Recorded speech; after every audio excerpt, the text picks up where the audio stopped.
你英文不好的小朋友小学去 OK， 那你国中英文不好，你要去赶上的程度会有点吃力。每年要花多少钱在送小孩来澳洲这件事情上面？如果真的要算，我自己抓其实是大概。自从我们搬来澳洲以后，3不5时就会收到很多的家长问我们关于澳洲教育的事情。如果你是一直都有在看我们影片的观众，你就会知道，当初想要移民澳洲，完全不是为了小孩的教育的原因。虽然以结果来说，我们确实就是在小孩子教育上面，我们得到了很多的帮助，也体验了很多在澳洲教育很美好的部分。如果大家有看我们上周的影片的话，就会知道我们最近跟澳洲美加有一个合作，就他们找我们去拍摄墨尔本的几个比较有名的大建案。那之所以会有这个合作，是因为他们老板 Jerry 是我们的观众，然后其实他们是没有跟任何的内容创作者合作过的，所以我们算是很幸运可以跟他们有这样的第一次合作。那有一个我会想拍这部影片的原因，是因为 Jerry 把他的小孩送到澳洲布里斯本去念书。如果你的小孩已经到了国中以后，你还想要把他送来澳洲念书的话，那大概会发生什么事情，以及你需要花多少钱？你们现在目前把小孩送到澳洲已经过了多久了？2年多，3年，快3年。所以你现在小孩是多大？年底满17岁。那他是几岁的时候出来的？14。为什么当初你们会决定要送小孩到澳洲念书？混不下去了。混不下去？哪一种混不下去？新课纲108新课纲的第1届，我女儿她是全美的幼稚园毕业的孩子，她那时候读到整个很错愕，然后小2、小3都要补到晚上8点半，晚餐都在安亲班吃，然后就算 even 她是这个样子这么认真在读。OK， 那这边先暂停一下。大部分的家长，你的小孩现在此时此刻，你们都是正在用108新课纲。那如果你小孩还没入学的话，那你小孩以后入学也是用108新课纲。我以前在台湾是做实验教育的嘛，就我的理解来说，108新课纲其实就是希望把我们以前所学到的那些学科的知识，它是可以很实际的应用在真实的情境里面的。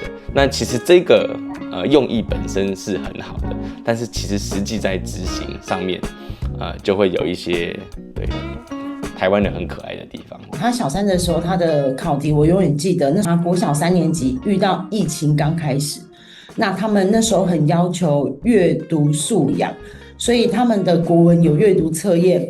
那阅读测验是有考一题，就是因为这次的疫情关系，所以法国的碳排放量造成了多少排放量，然后影响了他们那个湖有多少生态维生素的死亡。你为什么会记住考题？非常不合理。我觉得国小3年级他的中文还没有这么的好的时候，我记得那篇文章洋洋洒洒就是占了一张考卷的一半。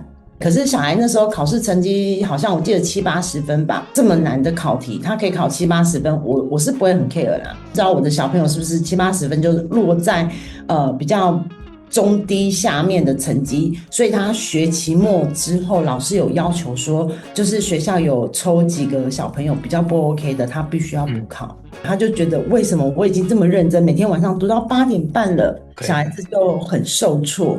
到了4、5年级之后，就越来越难。然后数学他那时候也常常不及格，而且他还有补安亲班跟家教，这样持续了2、3年吧。台湾人在设计教育的时候会设计的很可爱的地方，我们会对于教育有一个很崇高的理解，可当我们在执行的时候，我们却还是脱离不了原本我们就有的文化跟思考的习惯，跟我们学习的框架。然后到了小5之后，我渐渐发现小孩子她很忧郁，明显感受到她就是一个阴郁少女，家庭关系也很紧张。然后她那时候就毅然决然跟她爸还有我说，她想要出国读书。她在国小阶段的学习大部分都是不快乐的，那唯一快乐的都是跟英文有关，音乐剧或者是英文童书。所以我潜意识大概她应该是要往海外去只是不知道哪个国家，东看看西看看，后来觉得澳洲应该是相对应比较好的一个选择。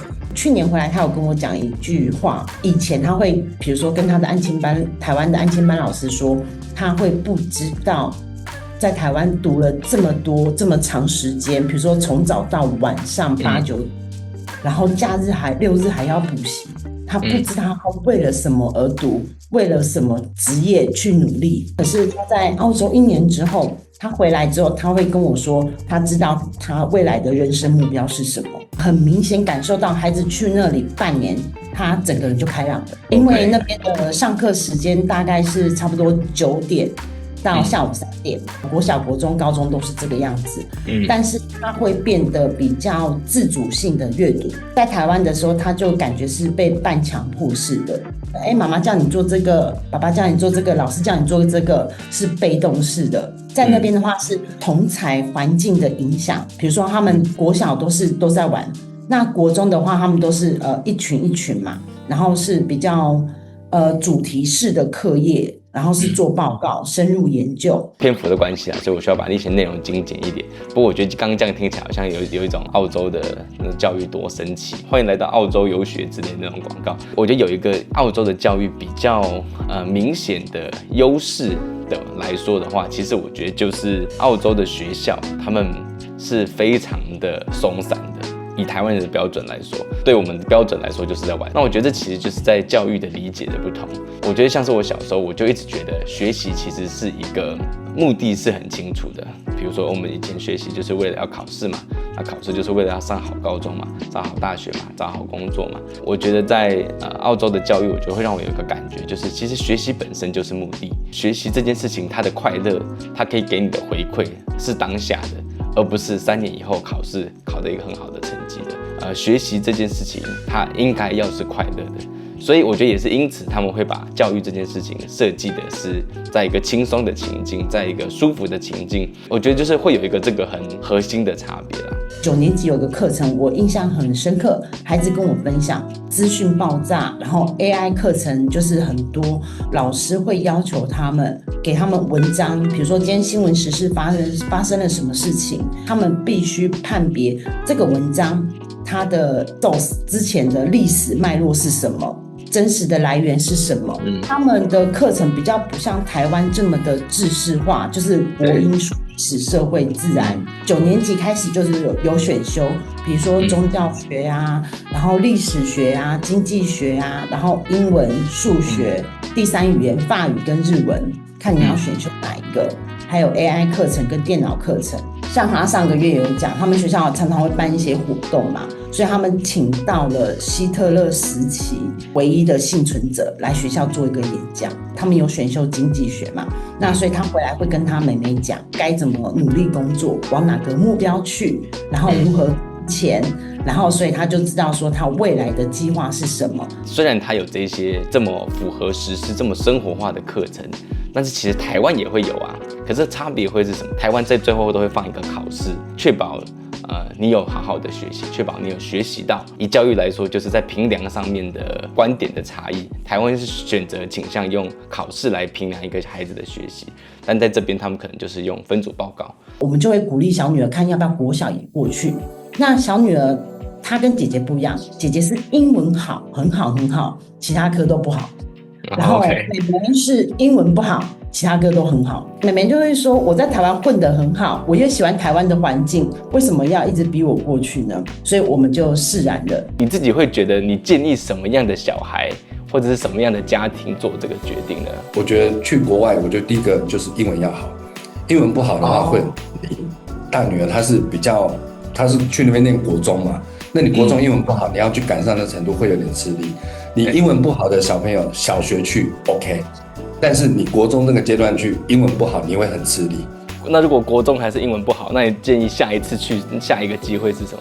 我认为甚至你甚至可以不用直接的就去入学，你甚至念1年或2年语言学校也没关系，或者是当作去那边游学去玩，先空白着1年也无所谓。人家母语是英文，然后你的生活环境，然后步调节奏完全都不一样，给小朋友多一点时间去尝试去 try 是 OK 的。我在剪这段的时候，我就想到，如果他就是国高中的时候，他来这边念这个语言学校，那他的学业不就是荒废了吗？他不就是慢他的同龄的人1-2年，他都没有在学学科吗？以后他的同学都比他年轻的话怎么办？那又怎样？出去看看这个世界其实更重要啦。他不会荒废的，好吧？他不是一个废人，他只要眼睛打得开，他只要耳朵还在，他就是可以去接受这个世界，他就是在学习的。给你的小孩一些机会可以去探索这个世界，没有要招生，没有要招生。就教育这件事情，它是比较像农夫，它不会像是一个工厂线、流水线，就是大家全部都一样，没办法，因为我不晓得它是牡丹花，还是说它是千年花，我不知道，还是它要开了才知道，它只是一个树，我们不知道，我们必须一边栽种一边观察，我们才会知道嘛。所以我觉得可以给多一点小朋友多一些耐心去观察他，然后去陪着他。所以我并不会觉得说，就是应该要怎么样。我觉得你去观察你的小朋友，那小朋友自己本身也觉得他适合去国外，那就去国外。以过来人的经验，你觉得还有需要什么？个性要比较愿意外放一点，或者是基本你本身很内向，但是你透过不同的环境，你有机会敞开你的心胸，尝试去交朋友，这个能力我觉得很重要，表达这个能力也很重要。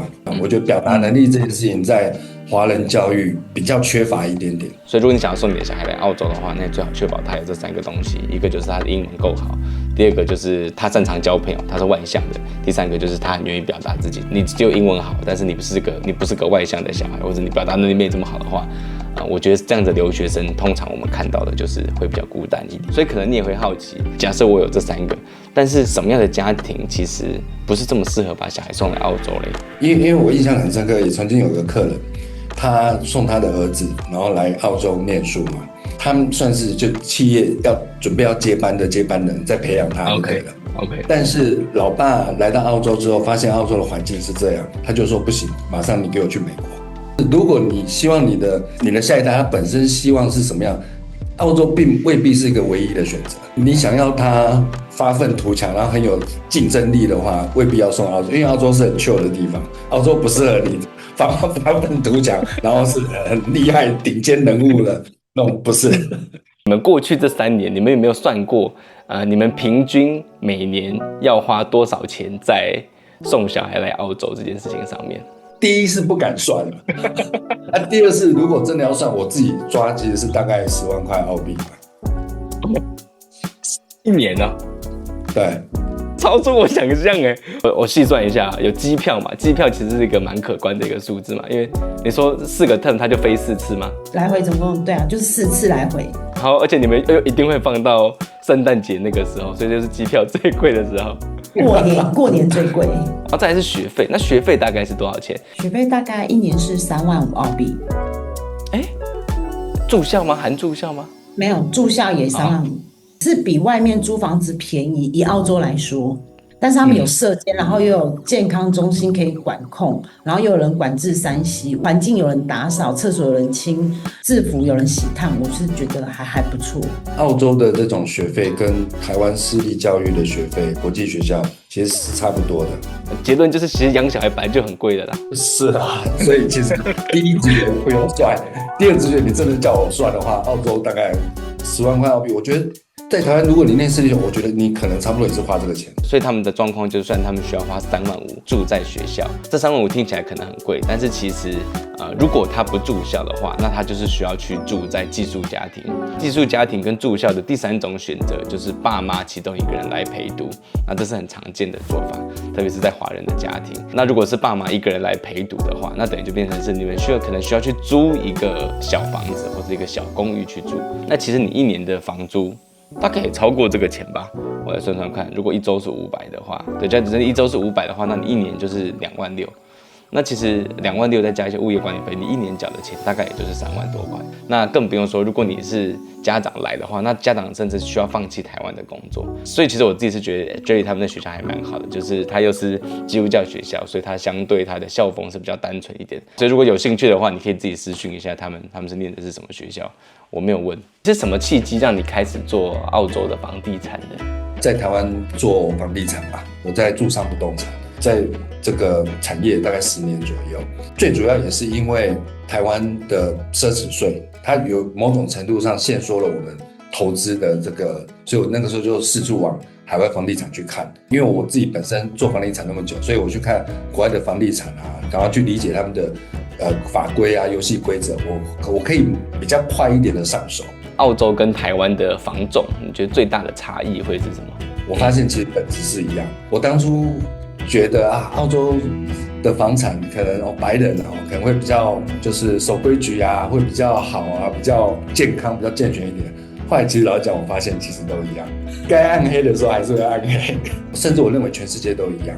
我觉得从业人，你的本质要善良，然后你要有同理心，你要站在对方的角度，然后一起去解决这个事情。那对我们来讲，成交才是服务的开始。你要继续跟你的屋主或者是你的客户，你要继续 maintain 这个关系，要维持这个房子，你要服务这样一路陪跑下去。这个家庭买这个区域，他的生活可能就是另外一个分水岭了。单纯的买卖成交了你就算了，你不会去想到这些事情。你要知道你的责任很重大，所以你得真的有同理心，然后设身处地的去替他着想，就当作是你自己要买的，你自己要念这个学校。我是蛮珍惜这样子的缘分的。推荐给所有的观众，就是你有任何的房地产啊，或者是澳洲买卖，甚至小孩送出国教育的这个部分，我觉得都可以找 Jerry 跟 Vivi， 我觉得他们有很多经验，真的是我们这些后辈需要学习的这样。